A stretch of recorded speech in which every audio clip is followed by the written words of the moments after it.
ओम शांति। आपके लिए लेके आए हैं एक सुंदर सी कहानी। कहानी छोटी पर बात बड़ी। कहानी का शीर्षक है आनंदित रहने की कला। तो लीजिए, आज हमारी कहानी इस प्रकार है। एक राजा बहुत दिनों से विचार कर रहा था कि वह राजपाट छोड़कर अध्यात्म ईश्वर की खोज में समय लगाए। राजा ने इस बारे में बहुत सोचा और फिर अपने गुरु को अपनी समस्याएं बताते हुए कहा कि उसे राज्य का कोई योग्य वारिस नहीं मिल पाया है। राजा का बच्चा छोटा है, इसलिए वह राजा बनने के योग्य नहीं है।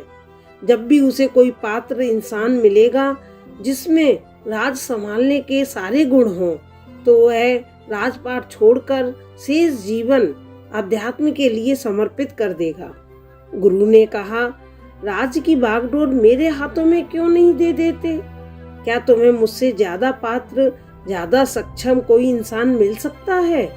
राजा ने कहा, मेरे राज को आपसे अच्छी तरह भला कौन संभाल सकता है? लीजिए, मैं इसी समय राज्य की बागडोर आपके हाथों में सौंप देता हूँ।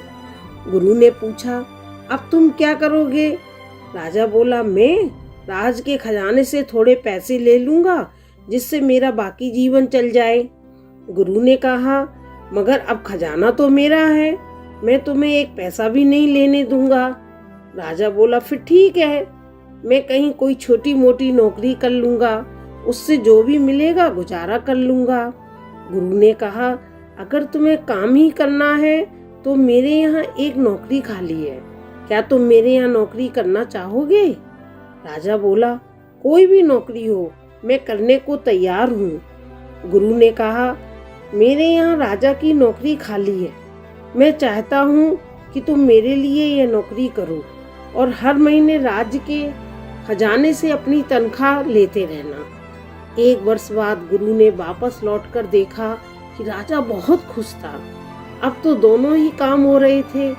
जिस अध्यात्म के लिए राजपाट छोड़ना चाहता था वह भी चल रहा था और राज संभालने का काम भी अच्छी तरह चल रहा था। अब उसे कोई चिंता नहीं थी। इस कहानी से समझ में आएगा कि वास्तव में क्या परिवर्तन हुआ। कुछ भी तो नहीं। राज्य वही, राजा वही, काम वही, दृष्टिकोण बदल गया। इसी तरह हम भी जीवन में अपना दृष्टिकोण बदलें, मालिक बनकर नहीं, बल्कि यह सोचकर सारे कार्य करें कि मैं ईश्वर की नौकरी कर रहा हूँ, अब ईश्वर ही जाने। सब कुछ ईश्वर पर छोड़ दें, फिर ही आप हर समस्या और परिस्थिति में खुशहाल रह पाएंगे। अगर आपको मेरी कहानी अच्छी लगी हो तो सब्सक्राइब करिएगा, शेयर करिएगा, लाइक करिएगा, कमेंट जरूर करिएगा। ओम शांति।